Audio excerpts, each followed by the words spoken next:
Back in November, the online climbing world went crazy after the announcement of a new competition series, the Pro Climbing League. The premise? An invite-only series of bouldering competitions that involved a new format where two climbers race against each other to the top of a boulder. The internet was divided. Some believed this was exactly what the sports needed with a new, more viewable format, whilst others thought it was the worst thing to happen to climbing since speed climbing. Well, yesterday the big day finally arrived and I went along to the Pro Climbing League in London to tell you what it was like. But before we get into it, let's take a look back at what the Pro Climbing League actually is and where did it come from. So what is the Pro Climbing League? Well, these are the basics. The Pro Climbing League is a climbing competition that involves getting to the top of a hard boulder quickly. There are 16 athletes, 8 male and 8 female. The day before the event, a seeding round is hosted where athletes compete in a classic World Cup format and are ranked 1 to 8. On the day, there are 3 rounds: qualification, semis and finals. The aim is to get to the top of the boulder as fast as possible.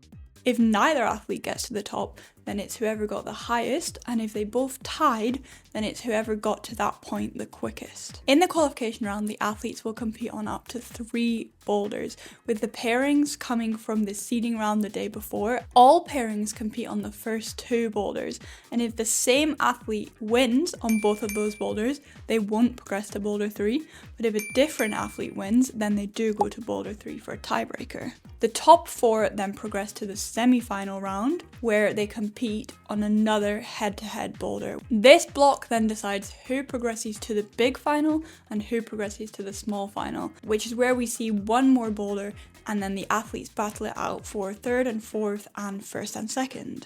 And for every boulder in this round, the athletes have 4+ minutes. Now, if you watch World Cups back in the day, you know what 4+ is. Basically, when the time runs out at 4 minutes, as long as you're on the wall when the time runs out, you can continue that attempt. So that could be interesting, where we could see athletes saving up all their energy to have one last big go, and it's typically pretty exciting. Charlie Bosco, we'll get into who he is in a minute, has been very clear in saying this is not speed bouldering. The intention with the PCL is to have a block that's much harder. The boulders may not even be topped, so I'm really hoping that at the event we do see the athletes being challenged by the difficulty of the block, as well as the chance to compete directly in speed against the other athlete. So that's the what. Now I want to talk about the who, the why, and the when.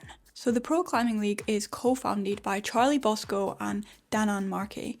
Now, if you don't know who they are, let me tell you. Charlie Bosco is the old IFSC broadcast commentator, and before that, an Epic TV presenter. He's been working as a broadcaster, writer, and podcast presenter ever since, so he is very well versed in the climbing competition space with lots of experience. Danan Markey has a background in sports marketing, coaching, and also a bit of commentary, so they're very much experienced people in this space to be setting up the event. Why did the event get set up? So Charlie and Danan expressed that they felt something was missing for both athletes and audiences with the current world climbing format.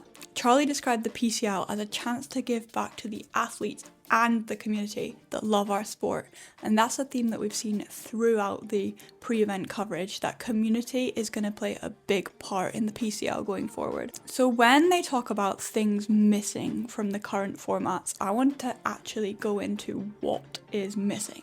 So there's a few common issues that we see popping up with the IFSC format. The first one, potentially one of the most important, is the athlete funding situation. Athletes who are not funded by their national federation have to pay out of pocket to go to the World Cup event. Now, that might be fine if the prize money was going to cover the costs of all the athletes training and sacrifice to get there. However, it doesn't. For example, this, put it here, is the prize money for the IFSC World Cup in Innsbruck last year. There is prize money for 1st to 8th, but it's not really a lot. If you think about €2,000 for a Japanese athlete coming to Europe, competing, all the training they've put in, it's absolutely not going to cover the costs. The Pro Climbing League is addressing this by having a 35k prize pool. So that works out as 10k for first, 5k for second, and 2.5k for third, which is significantly more. They obviously don't have the depth. However, if they gave cash prizes to the top 8, that would literally be everyone in the field. Another big difference is that they are fully funding the athletes to come to the event, which I think is super important. Another issue is that World Climbing often hosts events in the country, but for the communities there, all they get is to watch the comp, and they don't really get to have chats with the athletes or have much positive impact beyond seeing the actual competition.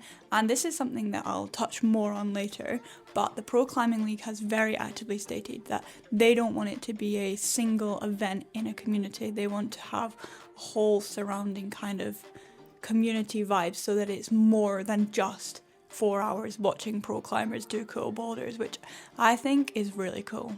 And another very classic issue is broadcast issues. The IFSC works with local film crews, so when they travel, they have different teams, and that often causes issues with poor camera work, bad camera angles, split screen.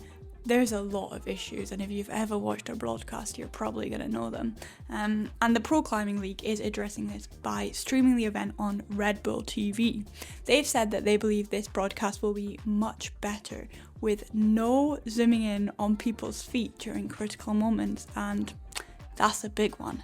So we'll have to see if that actually is much better, but it's definitely a positive stat that they're at least recognising the issues that the IFSC faces and are actually doing something about it. On the broadcast commentary, my predictions were that it was going to be, I did actually predict this, by the way, that it would be Shauna Coxey because she's associated with Red Bull, and then I thought they would either have a Red Bull commentator from another sport or maybe like an American guy, and I was right. It's Shauna Coxey and Bryn Lucan, who is a Red Bull TV presenter that's classically in motorsports. So I'm really interested to see how the live stream goes and if the commentary is good. Moving on now to when did the Pro Climbing League start? So the first launch on Instagram, which was a soft launch, is from mid-November last year. They then hard launched on the 8th of December, but there's evidence that shows that this has been going on since at least the start of 2024, but I've heard rumours that it was at least as early as 2020.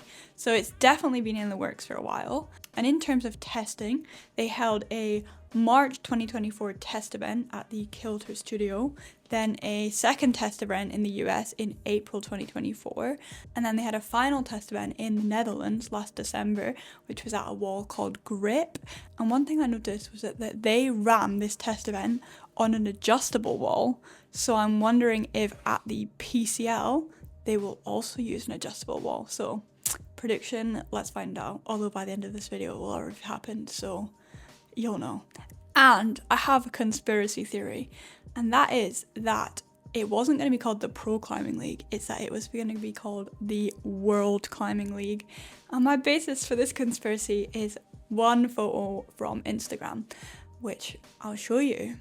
So conspiracy is that it was World Climbing League, then IFSC changed to World Climbing, so the World Climbing Series instead of the World Cup Series. But I think it's kind of worked out well because PCL sounds pretty sick. So let's talk about the launch of this event.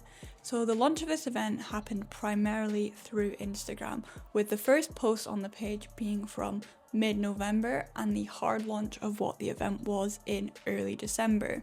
From then, they asked people to sign up to a pre-sign up link, and tickets were released on the 6th of January. Now this was a very effective strategy for the PCL because the initial batch of tickets which they'd put for the early bird ticket release sold out in under an hour, but luckily they added more.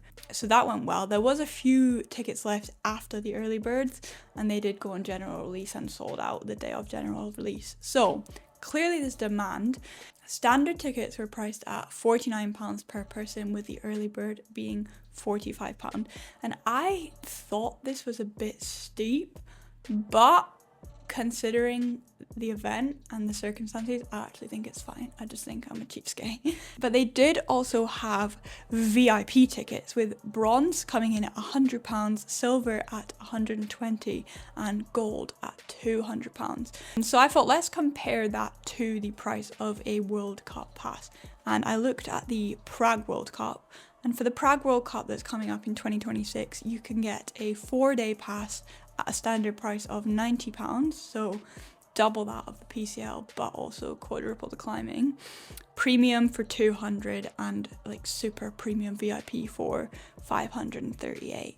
So pricing wise, I actually think it's pretty reasonable, and especially considering the costs of running the event, there's absolutely no way that they're covering the cost of the event purely from ticket sales.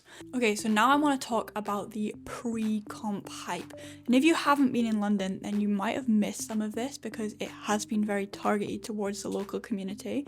But luckily, I'm based in London, so I can tell you what's been going on. So the first thing that happened was there was the open qualification round where you could win a ticket to the PCL. And that happened at the Font Wandsworth earlier this month. At City Bouldering in Aldgate, which is right in the middle of the city, they had a PCL block which people could climb and tag the wall in for a chance to win tickets to the event to go and watch. Then City Bouldering in Stratford had a open competition where again you could win tickets to the event. And then the week before, there was a meet and greet there with Erin McNeice and Annie Sanders. And then Yanya, after the comp, did a meet and greet with the Font in Borough. So there was a lot more touch points than a typical climbing competition in terms of crowd or fan athlete interaction, which is cool. So the seeding round, let's talk about it. The seeding round happened the day before the comp at the Font Wandsworth, and it had a different setting team. It was a British setting team, really good British setters. It was not live streamed, but you could follow along live with the scores through the Climb Along app. I was told it was a classic World Cup semi-final format, but then I did also see them doing observation, so it might have been old. I think it might have been like a combination of World Cup semi-final and World Cup final, but I'm not fully sure. And those boulders looked really cool. The women's had 4 athletes get 4 top, and then pretty good separation for the rest of the field. And the men's round was a bit harder, with a lot of athletes getting 2 tops and some even getting none. So that round did the job and got the separation basically that they need for the next day. And it is worth noting that although it was a closed event, the gold VIP ticket holders could go and watch that round if they wanted, and there was a lot of media people there. So I was going to include the videos of the boulders, but based on the number of YouTubers that were there, someone else is going to do that, so keep an eye out. Okay, so that is an overview of everything you need to know about the PCL before we dive into the actual event. Now, as of recording, that's in the future, so let's roll to the future. Welcome to the future. So the PCL happened last week. It is now in the past. So I want to talk about how it went, my thoughts on it, and then I also asked my Instagram followers what they thought of the event. So in terms of overall thoughts, I thought the event has a lot of potential. The actual climbing parts, when it was 2 people racing against each other on a boulder, were super exciting, and they were probably way more suspenseful than when it's just one athlete on the wall fighting for themselves, because you've got 2 at once doing the same thing. However, there was quite a few teething issues, maybe I would say. So for example, between climbs there was quite a lot of waiting around, but I think as a proof of concept the format definitely works. It probably needs tweaked, but it definitely works. And I think it's really, really good how they supported the athletes, and in terms of atmosphere and commercial opportunity, I can definitely see this working out in the future. And then in terms of the specifics, the format and the setting, I think the setters have hard job. Because if you think about it, if you're saying for a World Cup final, you've got 4 boulders, 4 opportunities for the athletes to separate themselves and for the climbs to be entertaining. In the PCL, although there's different boulders in different rounds, each round is effectively equally as important as the last for separation. So if you have one bad boulder, and if it's like in the final or semi-final, it kind of just ruins that entire round. One thing that had been talked about quite a lot before the event was how interesting the setting was going to be and how long it was going to take. I know some people did say that they didn't like watching the setting, particularly on the live stream, but in venue, I actually did quite like watching the setting. They had said in advance that they wanted to get the setting under 10 minutes. I had a little game where I would time them, and on most of the setting breaks, they did actually get the blocks up in under 10 minutes. But then after the blocks were up, there was all this kind of extra time again where nothing was happening. And I don't know why, but that was boring for me. The actual setting wasn't boring. And then something else that might have been quite nice is if there was more in-venue activities. So I know that they said that people could go to the toilet and stuff in the setting break, but with the number of people that were there, it was actually quite hard to get in and out. So maybe what they could do is have the qualification round, men's and women's, and then have a longer break, 45 minutes or something, where people can actually go around and then go to the stalls, get some food, have a toilet break. But for that to work, they would need to have more in-venue activities going on. I personally didn't think that they needed separate boulders for the small final and the big final. I know that they probably did this so that the crowd got to see more boulders, but you only get to see the climb by one person, so it's a bit pointless. And then it did mean that then they needed to have an extra setting break. So in my opinion, what might actually have worked better was having the men's semi-final on one side, then the women's semi-final on the other side, and then the men's final in the middle, and then reset, but it would be a shorter resetting break for the women's final. I did like how it was tactical. So for example, if one climber fell off, it was interesting to see, are they going to rest or are they going to try and chase? And then in terms of the venue and the vibes, I really like the venue. It was at Magazine London, so for those of you who don't know, it's typically a concert venue, and everyone queued up outside, which built the suspense. As you went in, they had a cloakroom, which was good, and a bar and some snack stands. The weirdest part was the athlete warm-up zone was right there when you went in, and from a spectator point of view, this is quite fun because you get to see the part that you never normally get to see, the isolation and the warm-up. But as a competitor myself, I hate this. I hate this for them, because that's when you're competing, as soon as you go out on the mats, you're under the public eye, and then kind of warm up and isolation is where you go back to and you get a chance to kind of decompress and relax. If you've got fans trying to chat to you and stuff while you're warming up, I personally just think it'd be really annoying. But we'd have to ask the athletes themselves to see how they actually found it. In terms of the actual staging, the boulders were up on a stage. One thing that was a bit weird was that the VIP area was higher up but also a lot further back, and from speaking to some people who were in there, they said that you couldn't actually see the top holds of the climbs very well. And then from the standing zone, I was few rows back, not in a super great position, but also not anywhere near the back. You could just about see everything, but some of the footholds were a bit hard to see. So I think what could work kind of well is having tiered standing areas and potentially even seats near the front for the VIP people. In the venue, the MC was Louis Parkinson. Good evening, London!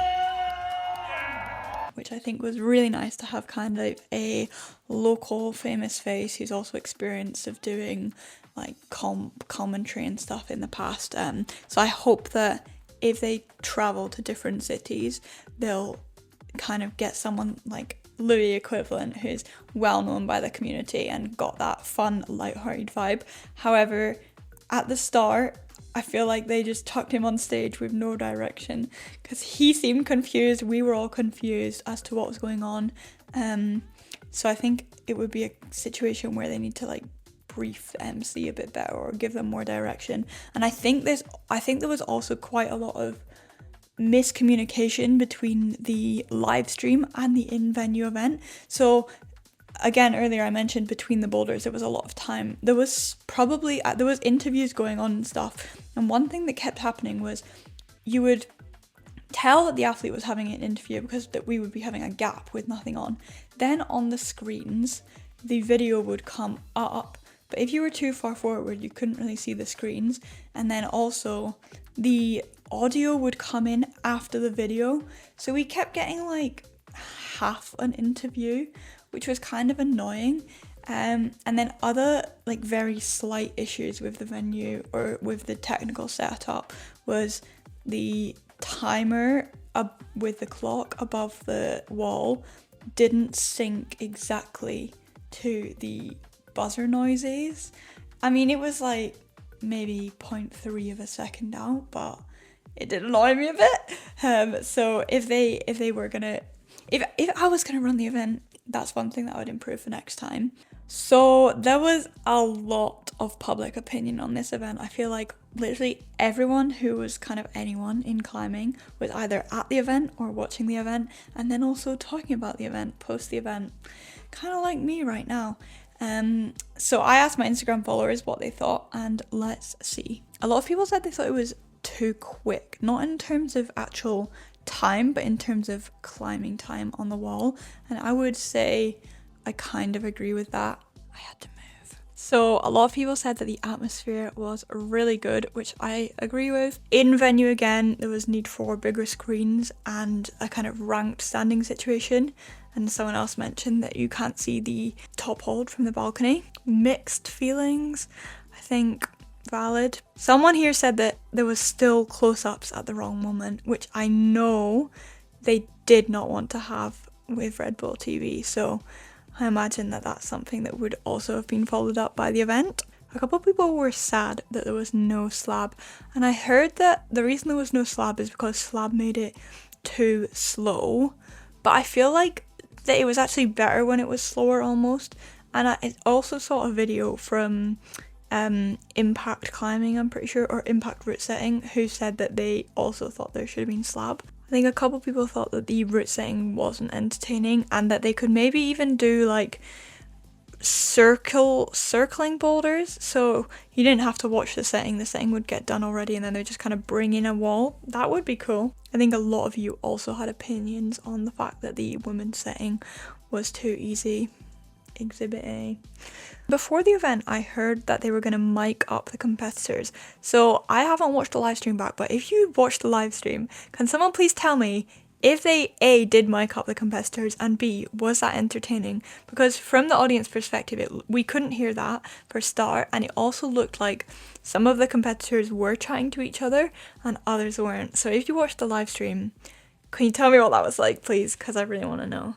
So that was how the event went down. What is next? I hope that after the event, other commercial partners see the potential in the format and support it, because let's be real, without commercial and financial support, the event won't live, even if the public loves it. The aim is to have lots more events across Asia, mainland Europe, and the States. And Charlie Bosco said that these would be outside the IFSC season, so there wouldn't be a clash. I have heard a rumour that there would be another round back in London either later this year or next year, so let's hope that that happens, and also that there could be events elsewhere in the world this year, which would be nice to give some other people a chance to see what they think of the event in person, and then hopefully that would also give them a chance to work on the feedback from this time and implement it.